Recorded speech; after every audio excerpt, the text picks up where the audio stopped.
They say every street has its secret. On Elm Street, that secret is a mansion so old, so rotten, that even time refuses to touch it. No one dares to step inside, because those who did never walked back out. Tonight, you'll hear the story of the mansion everyone in town pretends doesn't exist. The Forgotten Mansion on Elm Street.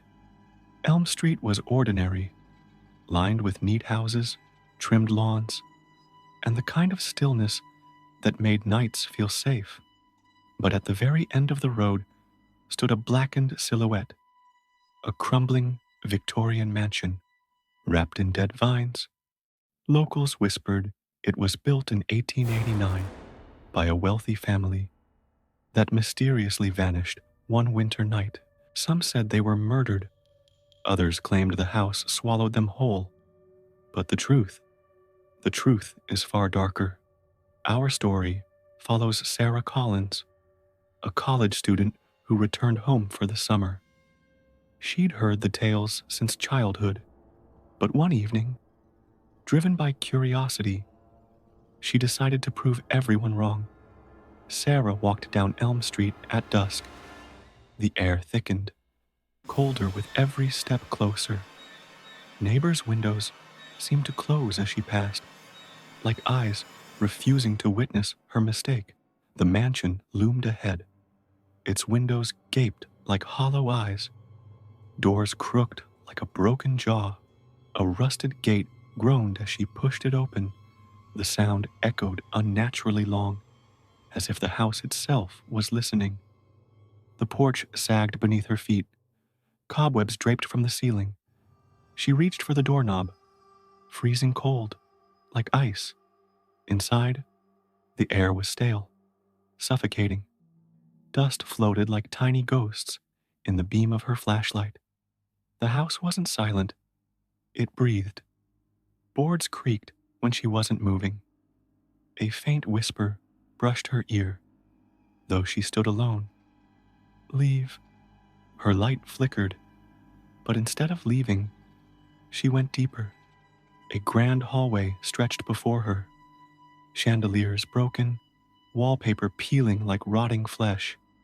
Family portraits lined the walls, their faces blurred with mold, except the eyes. Every painted eye stared at her, watching, following. A door at the end of the hall slammed shut, but when she reached it, the handle was warm, almost pulsing. Inside lay a child's room. A rocking horse moved by itself. The closet door slowly creaked open. Sarah whispered, "Hello." Something whispered back, but it didn't echo. It crawled inside her head. "You shouldn't be here." The rocking horse stopped.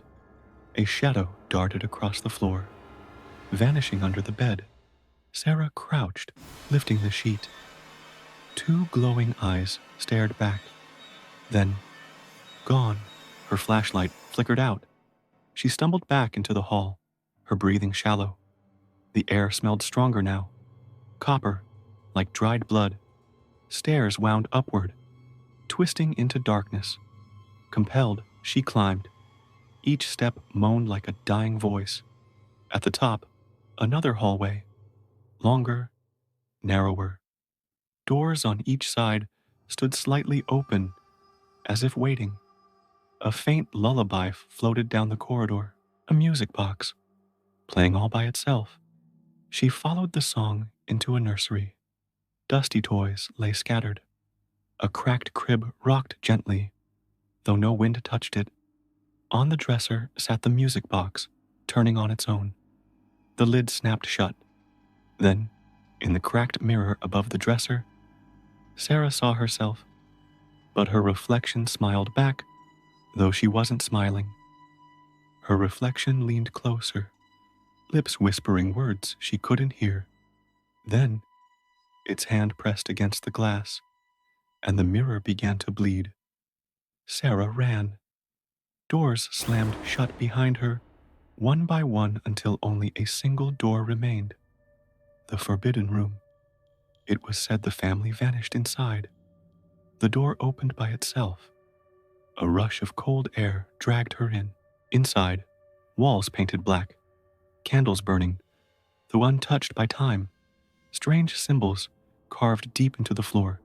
At the center stood a table, and on it, a dusty leather book. Sarah opened it. The pages were filled with names, hundreds, maybe thousands, everyone written in dark, dried ink. She turned to the last page. Her blood froze. There was her name, Sarah Collins. The ink was still wet. The walls groaned. The floor pulsed like flesh. Voices whispered all around, overlapping, rising to a scream. Shadows spilled from the corners, stretching into twisted shapes, with clawed hands and eyeless faces. They surrounded her, and all whispered in unison, "Stay with us, forever." The floor beneath her split open. She fell, screaming, into a pit of darkness. Faces of the lost family appeared around her, pale and hollow-eyed. They reached out, grasping, pulling. Sarah tried to climb, clawing at the dirt walls, but hands dragged her deeper. The mansion roared, as if alive, and then silence. Only the music box played. The next morning, neighbors noticed Sarah's car abandoned at the edge of Elm Street. Police searched the mansion, but found nothing, except for one thing, a dusty book lying on a table. When the officer flipped through the pages, he paused. There it was, a new name, written in fresh ink, is Sarah Collins. And as he read it, he swore he heard a faint voice whisper from the walls, "Welcome home." To this day, the mansion remains, dark, silent, waiting. Locals warn, if you ever hear music on Elm Street, if you ever see the gate creak open by itself, don't go in, because once the house writes your name, you're already home. And maybe tonight, it's writing yours.